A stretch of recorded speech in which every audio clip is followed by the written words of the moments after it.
bienvenue dans cette kermesse 7. Puisque c'est déjà la 7ème, mine de rien. Vous l'aviez vu arriver celle-là? Non. Si, je pense. Le bilan de l'année. Une année en dents de scie. On va pas se mentir, on a démarré l'année sur les chapeaux de roue. Ça a été un très très bon démarrage. On a fait des records de chiffre d'affaires sur le premier trimestre. Et puis, pour plein de raisons qu'on va évoquer, l'année s'est quand même progressivement dégradée. En fait, 2023, c'est une année un peu particulière pour nous parce que dans une boîte, tu as 3 phases. Scale, Mess, Depth. Globalement, tu crées de la croissance, tu crées de l'attraction. Tu fais le bordel dans ta boîte parce que tu es en train de ruiner tes process, parce que tu grossis plus vite que ce que tu es capable de structurer. Tu accumules de la dette. Et cette dette-là, à un moment donné, il va falloir la rembourser.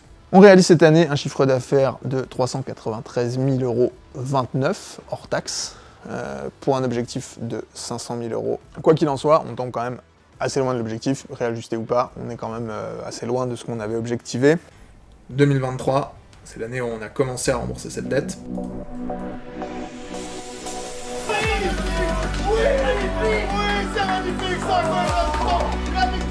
Ah ouais, on a déjà fait belle rose.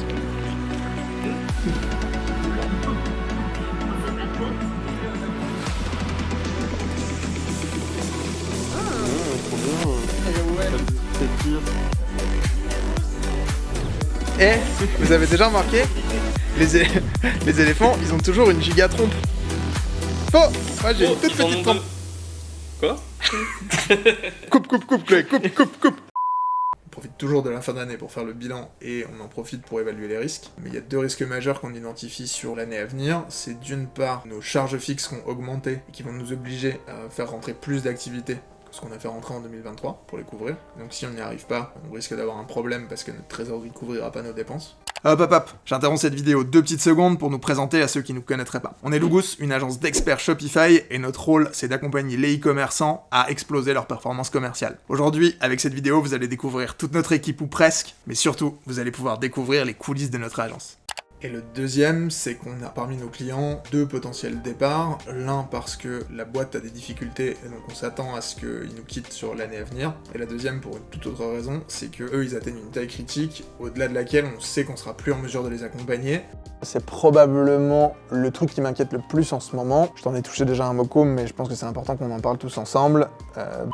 C'est aujourd'hui un risque majeur sur l'agence. J'ai un bad feeling autour de d'un potentiel départ pour une autre agence. Il y a pas mal de signes avant-coureurs qui me laissent à penser qu'ils sont sur le point de partir. Et donc en fait, on est très bon aujourd'hui pour accompagner des boîtes entre 1 et 10 millions. Au-delà de 10 millions, c'est plus compliqué. Et voilà, on est sur une boîte qui atteint les 10 millions depuis quelques années, et donc on se doute qu'à un moment ou à un autre, ils vont nous quitter. Ceci étant dit, s'ils partent fin mars, il va falloir être solide sur la suite. Donc là, tout l'enjeu, ça va être d'accélérer très fort sur le début d'année pour pallier à un éventuel départ de fin mars. Du coup, à ce moment, ça fait un peu flipper et tout. Eux, ils vont pouvoir de leur côté faire une refonte avec une autre agence, donc c'est aussi pas mal. Et puis c'est sûr qu'ils ont beaucoup évolué. Il n'y a plus beaucoup de personnes avec qui on était en contact au début et qui on est en contact maintenant. Leur équipe a beaucoup changé, donc je pense que c'est aussi beaucoup ça. Ils ont mis beaucoup plus de ressources sur le e-commerce et du coup, ils veulent évoluer aussi d'une autre manière, quoi. En soi, le premier truc qui passe par la tête quand t'apprends ça, c'est en mode comment tu vas faire pour remplacer un aussi gros client, tu vois. Surtout qu'on était fin décembre, on sait que ça va être sur fin mars, t'as 3 mois pour potentiellement trouver des clients et tout. Ouais, c'est ça. Et puis on était vachement dans le flou. Vous l'aurez compris, ça va être un peu la suite, hein. Mes 2 points d'après, vente, marge, trésor, ça va être le nerf de la guerre sur le premier trimestre. Comme toi, t'arrives en septembre et tu te retrouves parachuté là au milieu, dans une situation qui est pas évidente. Ouais, totalement. J'étais là depuis 4 mois à peu près. C'était ma première réunion au KR, donc un peu de pression quand même, parce que c'est quand même bizarre de se dire qu'il y a un gros client qui part, etc. Mais après, ça va, parce qu'on a quand même réussi à relativiser, on a quand même fait une petite soirée, histoire de célébrer la fin d'année, quoi. Les Bleus peut-être qui tentent la réégalisation pour une belle finale. Une finale, pourquoi vous écoutez un gobelet. On continue évidemment. Un mauvais joueur ne peut pas être un bon coach. Peut être un bon coach. Ouais. Je suis un bon coach, ok? Clément qui s'élance et qui malgré tout frappe le bord du gobelet après un rebond. Mais ça n'aboutira pas. Damien qui continue à coacher. Oui, cette finale oui, c'est magnifique, ça la victoire de Léon Eco en finale olympique. Un petit mot des vainqueurs. content que ce soit là-dedans, que tout le monde puisse voir cette victoire et surtout la qualité des commentateurs aussi. On n'en parle pas assez. Puis voilà quoi, très content. Grosse victoire. C'est mérité, je sais pas quoi dire d'autre quoi. On est les gagnants quoi. En vrai, c'est une bonne façon de conclure l'année parce que janvier, c'est pas la même quoi. Ouais, c'est ça, c'est que vraiment, du coup, c'était notre dernière soirée parce que du coup, t'as reçu l'appel le 23 décembre. Donc Ouais. forcément, c'était une grosse nouvelle. Donc le 23 décembre, j'apprends que notre plus gros client finalement va partir, va nous quitter en 2024. Avec finalement assez peu d'informations, je sais qu'ils ont trouvé un nouveau partenaire pour les accompagner, ce qui était prévisible, ce qui est plutôt une bonne chose. En toute honnêteté, pour eux, je pense que c'est vraiment le step par lequel il faut passer. Mais le problème, c'est que nous, on n'a pas d'infos à ce moment-là. On sait pas quand, on sait pas sous quelle modalité, on sait pas comment ça va pouvoir se mettre en place. Donc une fin d'année un peu en demi-teinte. Donc ouais, 3 janvier, retour au bureau. Comme le reste, hein. C'est pas la meilleure rentrée, on va pas se mentir. On commence direct en mettant tout le monde dans le bain et on annonce que voilà, les risques qu'on avait anticipés se concrétisent de manière extrêmement directe et très tôt dans l'année. En vrai, un peu triste parce qu'ils sont là depuis toujours, donc ça fait bizarre et puis surtout c'est le plus gros client, donc on perd quand même quelque chose d'assez gros. C'est un client historique quoi. Ouais. Donc ça fait toujours un peu bizarre, après je pense que c'est aussi une bonne chose pour eux et aussi une bonne chose pour nous. Et donc il va falloir mettre tout le monde sur le pied de guerre quoi. On sait quand même assez précisément ce qu'il y a à faire sur le plan financier, en tout cas pour se protéger, dans la mesure où on identifie rapidement les postes de coûts qu'il va falloir qu'on coupe. On redessine finalement le plan d'investissement en le repensant au minimum syndical. Donc là merci à Elodie qui fait un taf de fou furieux en moins d'une semaine, parce que tout à coup on se retrouve avec des prévisions dans un Excel qui tiennent à peu près la route et qu'on se sent capable de soutenir. À une condition, c'est que on a cherché du business. Il faut aller trouver de nouveaux clients, il faut aller démarcher, il faut aller chasser. La bonne nouvelle, c'est qu'on chasse jamais aussi bien que quand on a faim. Là, on avait faim. Genre, vraiment faim. Parce que c'est vrai qu'on n'a pas chômé sur les réseaux en début d'année. Non, pas du tout. Avec mon arrivée, on a développé quand même pas mal de supports sur lesquels on a augmenté notre visibilité, notamment ton podcast. On a augmenté le nombre de vidéos sur Instagram, sur TikTok. On a même commencé à en faire un peu sur YouTube. Donc ouais, vraiment, on a essayé de s'ouvrir plus sur les réseaux, tout simplement pour développer notre visibilité, quoi.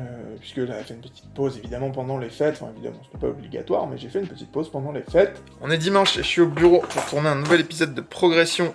Progression, c'est mon podcast dans lequel je documente pas mal de choses, mon aventure entrepreneuriale, ce qu'on fait avec Logus, mes challenges perso, pro, enfin voilà, c'est le podcast dans lequel je parle tout seul pendant 1 heure, dispo sur Spotify et toutes les autres plateformes, et pour lequel je filme aussi pas mal de choses, parce que c'est bien pratique d'avoir des traces de tout ça. C'est vrai que quand même le mois de janvier, malgré le fait que c'était pas le top niveau nouvelles, avec les informations qu'on avait eues, etc. C'était pas le meilleur mois de l'année, enfin vraiment pas la meilleure manière de commencer l'année. On a quand même pas mal travaillé et ça a dû porter ses fruits parce que y a une bonne nouvelle, la recherche qui est tombée et qui a vraiment motivé l'équipe. Ouais, du coup la recherche. La recherche c'est un peu notre premier bol d'air en 2024. C'est un contrat sur lequel j'ai investi énormément de temps et d'énergie en avant-vente. C'était pas un client facile à décider, c'était un client qui demandait beaucoup d'éducation pour sauter le pas. Une marque historique, la boîte date de 1475. On se dit que il y a un beau truc à jouer. C'est vrai que ça fait un nouveau client et puis un gros projet de refonte et d'accompagnement aussi par la suite. Et puis ça faisait longtemps qu'il nous en parlait, donc forcément on entendait souvent parler, donc on était content que ça démarre. On se dit aussi que du coup il va falloir être au taquet sur ce projet, à mesure où on peut pas se permettre qu'il s'éternise. Il va falloir le délivrer vite, le délivrer bien, et il va falloir être efficace sur ce sujet, parce que, encore une fois, enjeu de trésorerie. On peut pas trop jouer avec ça, il faut qu'on arrive à faire rentrer du cash le plus rapidement possible, et ça peut pas se faire au détriment de la qualité et des livrables de nos clients, évidemment. Donc tout l'enjeu, c'est de réussir à trouver un levier qui va nous permettre de livrer plus vite, et donc d'être payé plus vite. L'un des trucs aussi qui est sympa avec ce projet, et qui moi me plaît tout particulièrement, et qui m'anime finalement, c'est que c'est une boîte très locale. C'est une boîte qui est à 1 heure de route de nos bureaux, que je connais bien, parce que pour le coup elle est très proche de là où j'ai grandi, et c'est un peu une entreprise emblématique de la région, encore une fois, 1475, donc ça laisse des traces. Ils sont proches d'ici. Ouais, c'est ça. On a pu, avec Yann, Clément et Charlène, on a pu aller voir aussi leur usine là-bas et leur bureau, donc c'est vrai que c'était sympa aussi d'aller voir directement et pour être imprégné de la marque et tout, et puis directement après de commencer le projet quoi. Et l'un des trucs qui est important pour eux, c'est leur valeur et leur histoire. Évidemment, c'est une boîte très ancienne, c'est une boîte qui a une histoire qui est incroyable. Et donc l'un des trucs qu'ils ont envie d'organiser avec nous, c'est une visite des ateliers. Ils ont envie qu'on vienne, qu'on puisse visiter les ateliers, qu'on puisse voir à quoi ça ressemble, et surtout qu'on puisse s'imprégner un peu de leur identité, de leur valeur, de leur process, et qu'on voit finalement ce que c'est qu'une verrerie en pleine action. Et ça j'adore. Moi en vrai c'est l'une des parties que je préfère dans mon job. J'adore me rendre chez les clients, j'adore voir comment ça marche chez eux en direct et capter un peu la vibe, l'énergie. Et là la recherche ça manque pas. T'as quelque chose d'assez artisanal, il y a quelque chose d'assez nature finalement. Ils se la jouent pas, les gens sont francs, ça parle vrai, ça va droit au but. Il n'y a pas d'artifice, les bureaux ils sont pragmatiques, ils sont beaux. Le produit est au cœur des bureaux, vraiment il y a des verres partout. Les bureaux sont décorés de briques de verre partout aussi. Et vraiment, c'est le produit, le savoir-faire, et tu sens que c'est vraiment ça qui anime la boîte. Et c'est trop bien.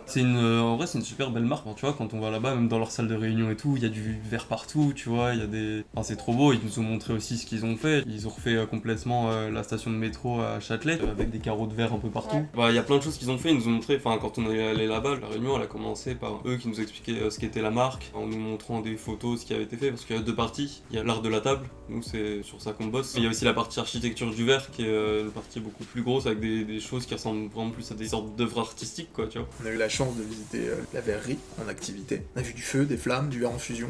C'était trop cool. J'adore ça. Franchement, l'industrie, c'est un truc qui me fascine. Et alors là, il y a un truc assez magique en plus avec le verre, parce que c'est une matière qui est quand même assez magnifique.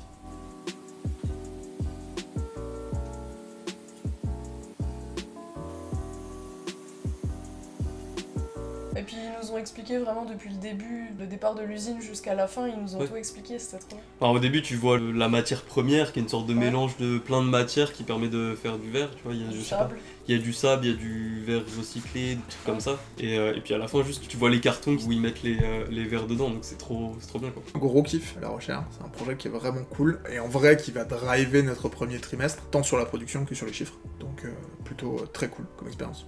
C'est trop bien de commencer une collaboration par là, quoi.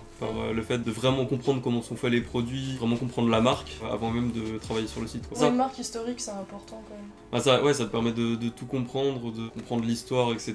Et puis après d'avoir ça qui va se refléter dans le site. Donc forcément c'est important d'avoir ce truc-là d'un côté, quoi. On a profité d'y aller pour aussi leur présenter les premiers avancements. Parce qu'en vrai, donc, ils ont signé, on a organisé une espèce de kick-off sur place, couplé à la visite de l'atelier.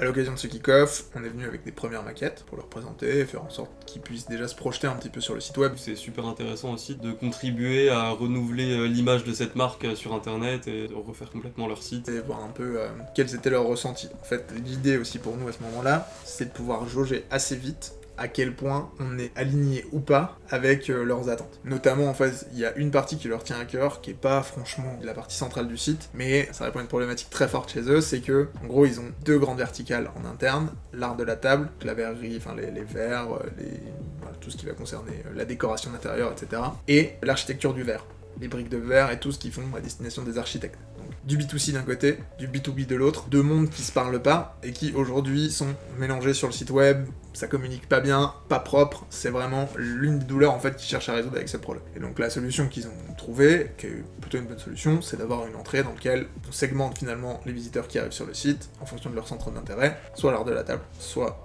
l'architecture du verre, mais évidemment ils ont besoin d'être sûrs que ça va fonctionner, que ça va être sexy, que ça va être à leur image, que ça va marcher comme ils l'attendent, parce que en vrai c'est vraiment le point de douleur qu'ils cherchent à résoudre avec le site web. Et même si pour nous, en vrai c'est une toute petite fonctionnalité, c'est pas un truc de fou, en vrai il faut quand même que ça matche. Il faut quand même que pour eux ce soit aux petits oignons et qu'ils puissent le sentir vraiment, quoi. Donc en fait c'est la première maquette qu'on prépare, et c'est la première maquette qu'on leur présente directement sur place, quoi. Et la bonne nouvelle c'est que ça match très vite. Il y a pas mal d'idées qui sortent de là en plus, avec voilà, l'idée de jouer un peu plus avec les effets de transparence, avec les effets de flou pour rappeler le verre, etc. Franchement, il y a des belles propales qui émanent de chez eux aussi, sur le design et sur l'inté. Et donc c'est très cool, c'est sorti de là, je sens quand même qu'il y a un vrai feeling sur le projet, et que de leur côté, ça pourrait plutôt très bien se passer.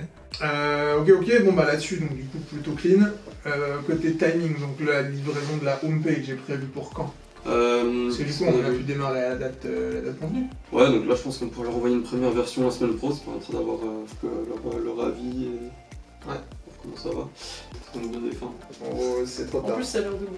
C'est pas comme si on faisait une raclette ce soir. Et paf, cut, et là, plan sur la raclette. Du fromage piquant.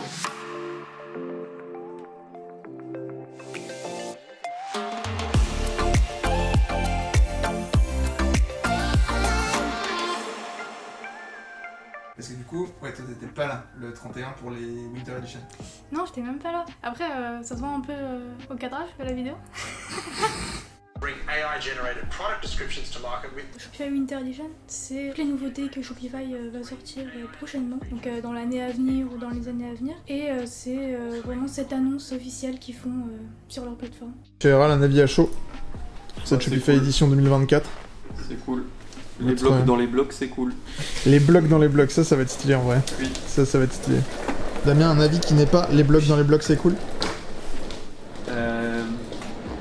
Tu peux dire genre les blocs dans les blocs c'est sympa hein, ou pas? Ça Non. passe pas Oh, le... Enfin, les générations d'images là, c'est stylé aussi. Ça, j'avoue, c'est stylé en vrai. Stylé. Avec les blocs dans les blocs.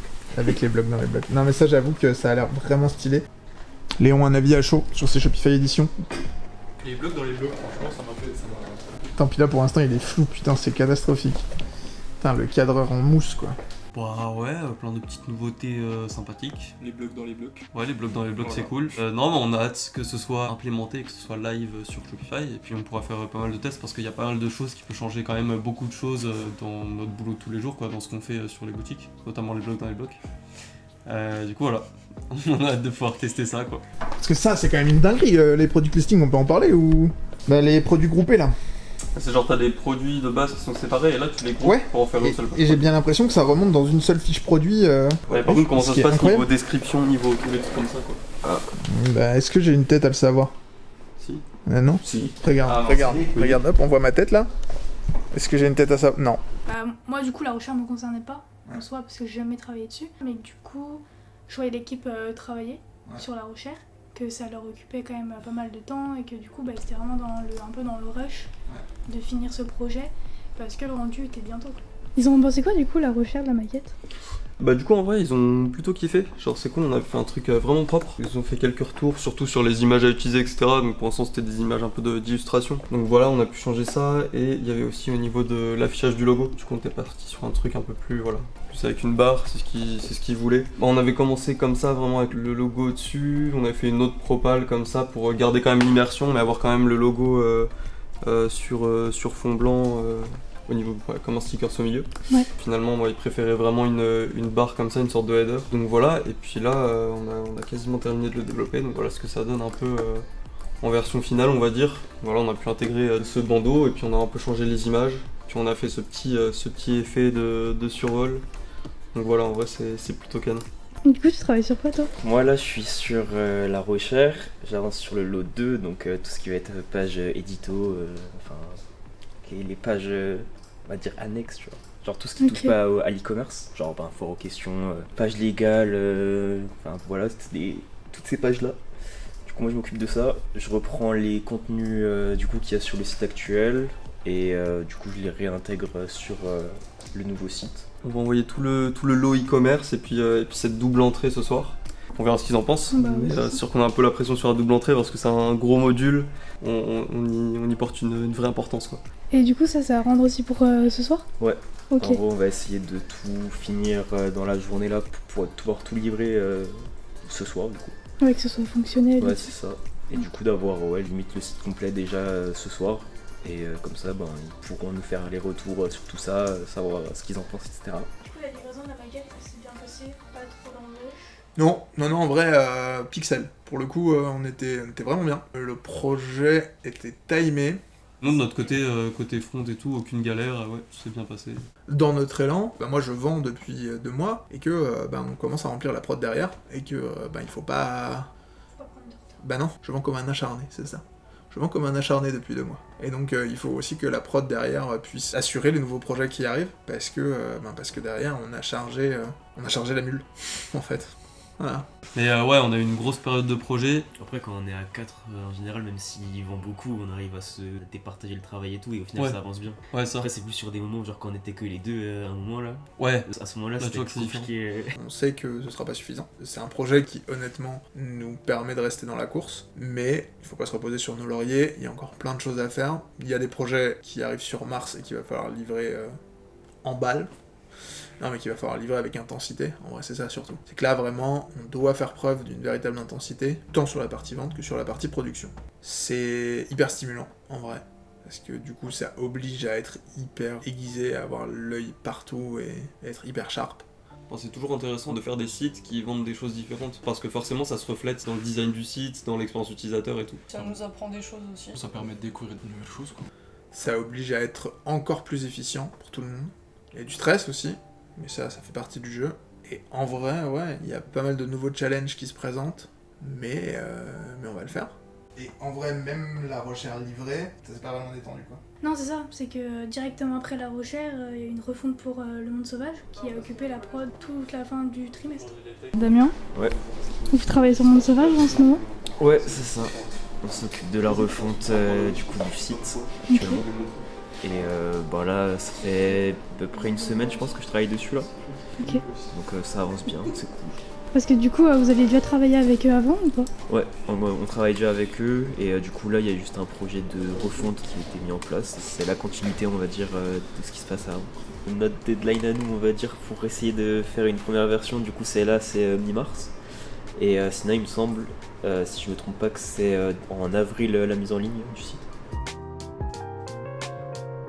Du coup, Charlène, tu fais quoi en ce moment ?